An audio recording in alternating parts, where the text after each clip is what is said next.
নমস্কার বন্ধুরা, আমার চ্যানেলে আপনাদের স্বাগত জানাই। আজকে আমি আপনাদের বানিয়ে দেখাবো তামিলনাড়ুর আটার বড়া। তার জন্য আমি নারকেল কুড়ে রেখেছিলাম। এবার গ্যাসের মধ্যে কড়া বসিয়েছিলাম, নারকেলটা দিয়ে ভেজে নেব। এবার আমি একটা মালা নারকেল কোড়া দিয়েছিলাম, দিয়ে এবার ভেজে নিয়েছি নারকেলটাকে। এবার ভাজা হয়ে গেছে, নাবিয়ে রেখে দিলাম। এবার ওই কড়াতেই 1 চামচ ঘি দিলাম। এবার হাফ কাপ আটা দিলাম,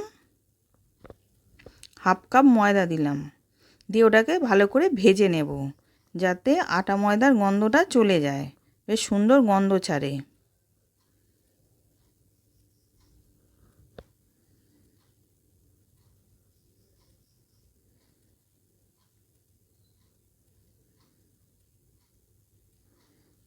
এবার ভালো করে ভাজা হয়ে গেছে। এবার আমি ওর মধ্যে নারকেল কোড়াটা দিয়ে দিলাম, যেটা ভেজে রেখেছিলাম নারকেলটা, সেটা দিয়ে দিলাম, দিয়ে ওটাকে ভালো করে মিশিয়ে নিয়েছি।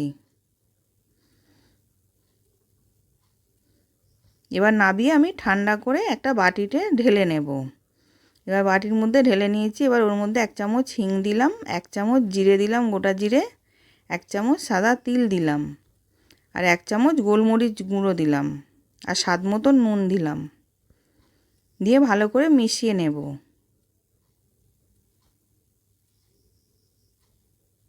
এবার মেশানো হয়ে গেছে, ওর মধ্যে আমি জল দিয়ে একটা ডো বানিয়ে নেব, একটা টাইট ডো বানিয়ে নেব। এবার মাখা হয়ে গেছে। এবার ও থেকে আমি কিছুটা করে লেচি কেটে এবার গোল গোল করে চ্যাপ্টা করে বড়ার শেপে দিয়ে দিচ্ছি।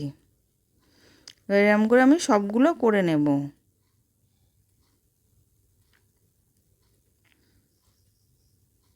আর একটা ওরকম করে নিয়ে হাতে করে চ্যাপ্টা করে বড়ার শেপে দিয়ে দিলাম। এবার সবগুলো করা হয়ে গেছে। এবার গ্যাসের মধ্যে তেল গরম করতে দিয়েছিলাম একটা কড়ার মধ্যে, দিয়ে এবার তেলটা গরম হয়ে গেছে। এবার আমি উল্টে পাল্টে বড়াগুলো ভেজে নিলাম। এবার ভাজা হয়ে গেছে, সব তুলে নিয়েছি। এবার কতটা খাস্তা হয়েছে দেখুন। আশা করছি ভিডিওটা ভালো লেগেছে। আমি হাজির হব আর এক নতুন রেসিপির সাথে।